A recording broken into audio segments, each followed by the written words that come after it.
I asked the Sorare community their biggest mistakes on Twitter, and here are their responses. Before we get into the video, guys, please make sure to like and subscribe. And if you've got any questions about anything related to Sorare, just let me know in the comments down below. And enough chatting, let's get into the video. Okay, guys, so I put out this tweet on the 27th of November, and yeah, it got 12.8k views, 19 comments, and some really good comments on here. And I thought it would be valuable to actually share some of those common mistakes which lots of us Sorare managers make. A lot of these are probably things that you've done, they're things that I've done, and I think, yeah, there's a lot of value in actually talking through them and talking through why they're actually mistakes and the impact that can have on your gallery as well. So starting off, HBE Puts here starting in 2022.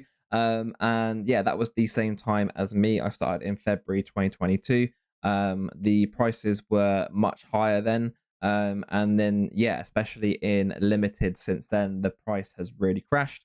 And obviously that isn't just down to the economics of Sorare.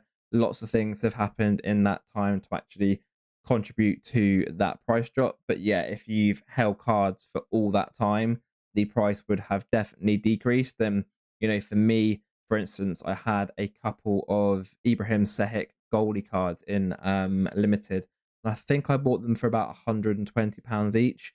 And then when I came to actually selling them, I believe the price was about £12 each. So obviously that's a huge loss. And yeah, if you started back in 2022, there is definitely a chance that you lost some money due to those price decreases. Now, one of the biggest mistakes and one of the most popular comments which I've seen on here is people saying they didn't buy enough star players early on and went for that quantity over quality approach.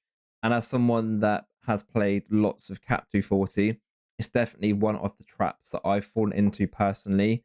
I'm very tempted by bargains and trying to find the best value players, and that does lead me to, you know, not really purchasing those big end players for those higher prices, because I'm always trying to find value, which means that you do end up with this squad of players that are all very, very similar, but you don't really have those top end guys that can really get you those top end scores and win those best prizes. Obviously, there is a balancing act with that. Sometimes those top end players are just too expensive for you, and perhaps you can't actually afford those cards. And then obviously sometimes buying those value options is the best choice.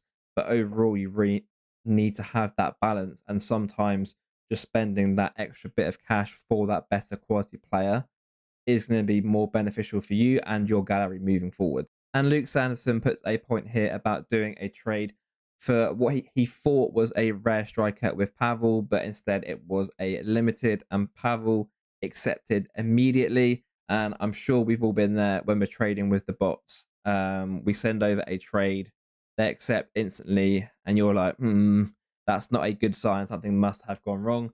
So yeah, I'm sure we have all made those trading mistakes as well. Jazza then puts a really important comment here about doing research before purchasing rare goalkeepers, and just in general, doing research about your players is quite key.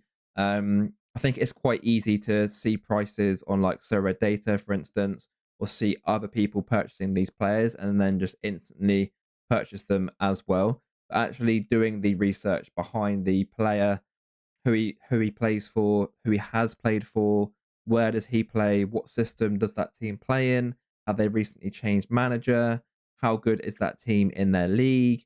Just doing a lot of research really does help to minimize that risk, and will stop you making those big mistakes. However, this is so rare, and as Gianmarco puts here, sometimes those mistakes do just happen. He, at the start of the season, picked Trippier over Grimaldo.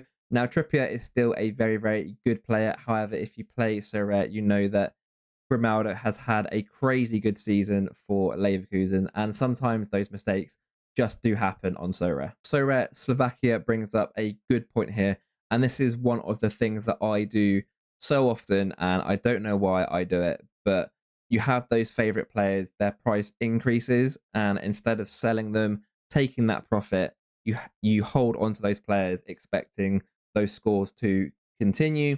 They go through a bad run of form, their price then drops down to back to the purchase price, and you've lost all that profit, and now you're stuck with a player that isn't scoring as well. You could have took that profit, bought someone else, and then bought back that same player when their price dropped.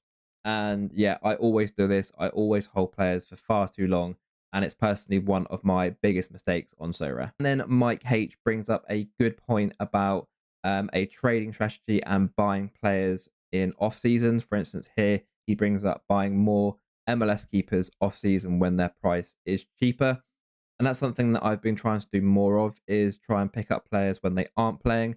Naturally, their price is lower, and trying not to buy players in the hype, because naturally when you do that, their price is much higher, and it obviously increases the risk of that player then not doing as well and their price decreasing.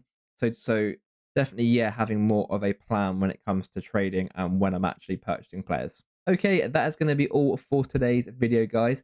Please make sure to let me know if you have any comments down below, and also make sure to like and subscribe. You have gained some value from this video, whether you're a new player playing Sorare or someone that's played for a long time. These are some of the most common mistakes that we have all made. I've made them personally, and I'm sure we're all going to make way more mistakes in the future when it comes to playing Sorare as well. Thank you all for watching, and I'll see you next time.